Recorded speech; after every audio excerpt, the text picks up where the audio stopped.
Nick Sirianni Live, presented by Premier Orthopedic.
Nick, you guys, every week you get those referee tapes. This week they, said they were going to call it tight with the tush push or the sneak play. How do you handle that when something like that comes?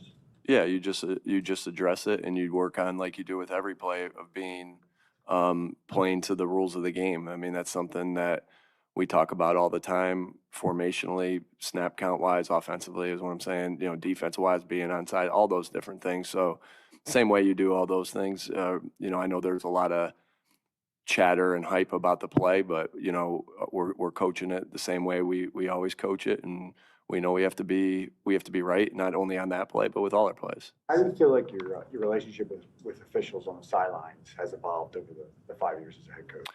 Yeah, I really respect how hard their job is and the job that they have to do. Like, nobody's high-fiving a referee after a play, or whatever it is, and saying great. Well, I guess maybe sometimes if you're on the benefit of it, but they have a really hard job. I mean, it's and I think, obviously I'm emotional on the sideline, and I think throughout the years,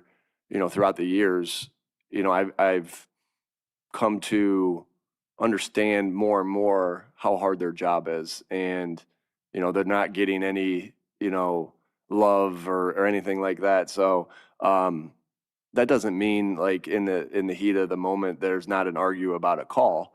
But I think, yeah, I think my personal growth there has been much better. You know, from day one, and you try to grow in everything that you do. But I can't tell you how much I respect the job that they have to do and how they have to do it. They have to make these split-second decisions, and half the people in the world are gonna hate their call, and half the people in the world are gonna love their call, and that's a tough job. And so, you know, I think just I can't say enough how much I respect the job that they have to do, and you know, when you're in those things, you know, when you're in those heat of the battle things, you just, you know, respect that, and because it's a really tough job. Think the interactions, good or bad, can affect how they officiate a game? No, because I think I think they're very professional. You know, and I think as I think all those guys are very professional, and they know, hey, he's arguing this call, and you know, I think I guess I don't think in the sense of like old school coaching is like, if I yell at him this one, I'll get this one. Maybe you know, I don't like, you know, because that used to be the theory, right? If you get on somebody about this one, maybe you'll get the next call. I don't. I think they do such a good job of individualizing each play, each situation, regardless of what's happened. Again, I can't tell you enough of how good I think they do under the circumstances they have to do it with, because it's really hats off to them, because it's a really hard job, and I respect the job that they do and the league office does with them and everybody. So, you know, I guess we don't give I'm guilty of it too. We don't give enough love to our referees that enforce and the rules of this game. What sense? Because if I'm calling the calls like every week, like, and it's up to the coaches, you know, like you play a pickup basketball game and you're like, all right, we got the fouls this game. That doesn't usually work out. So very necessary. Tom Brady called your game last week. Presumably he'll call more of your games this season. You play Vegas this year. What's your approach in those production meetings with him?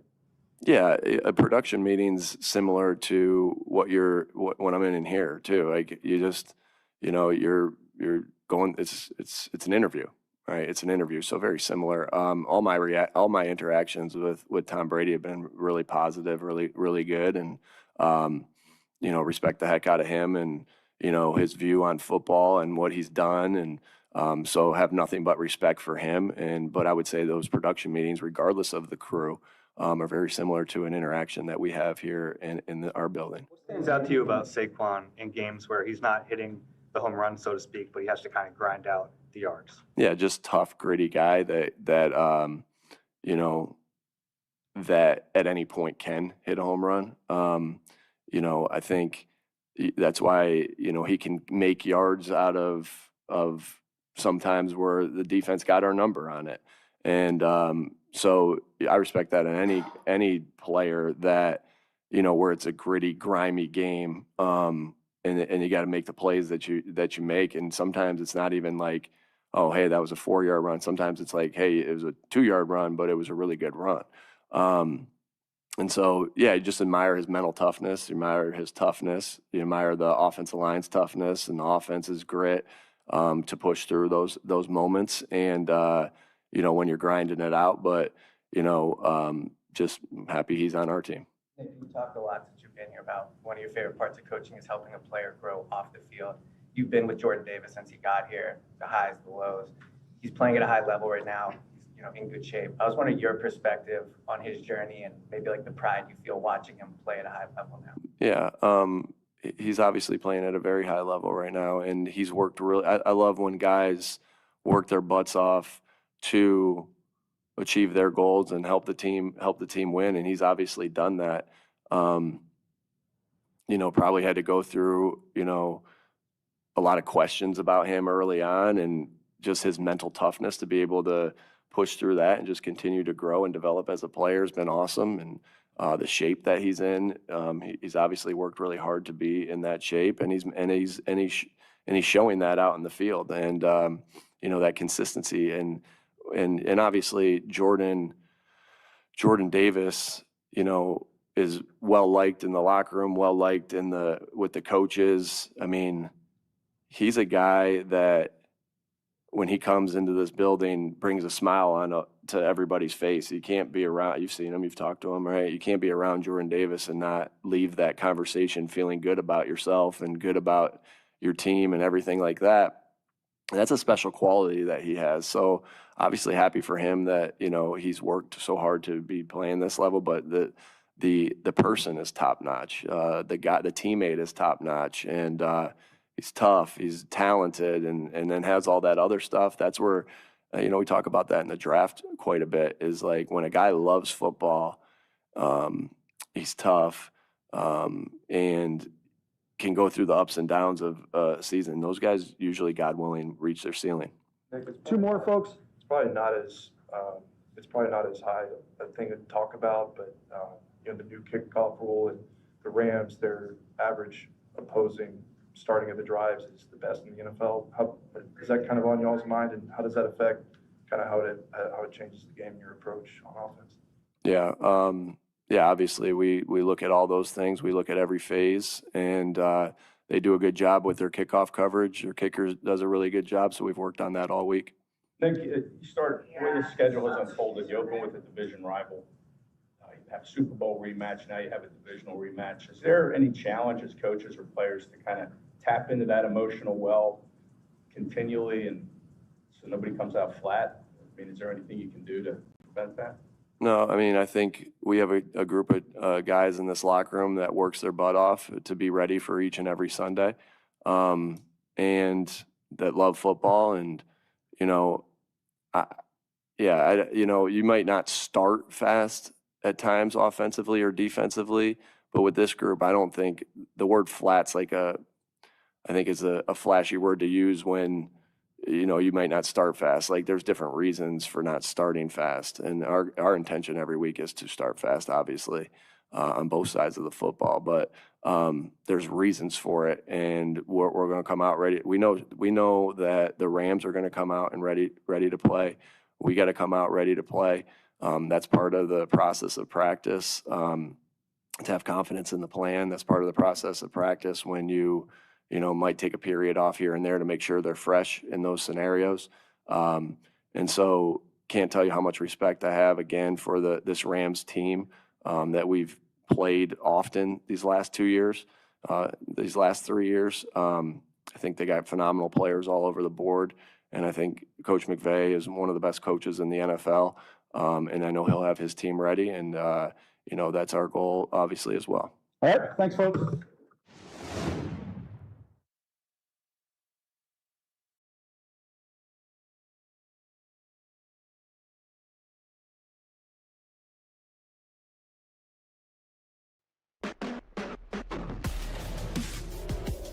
Nick Sirianni Live, presented by Premier Orthopedic.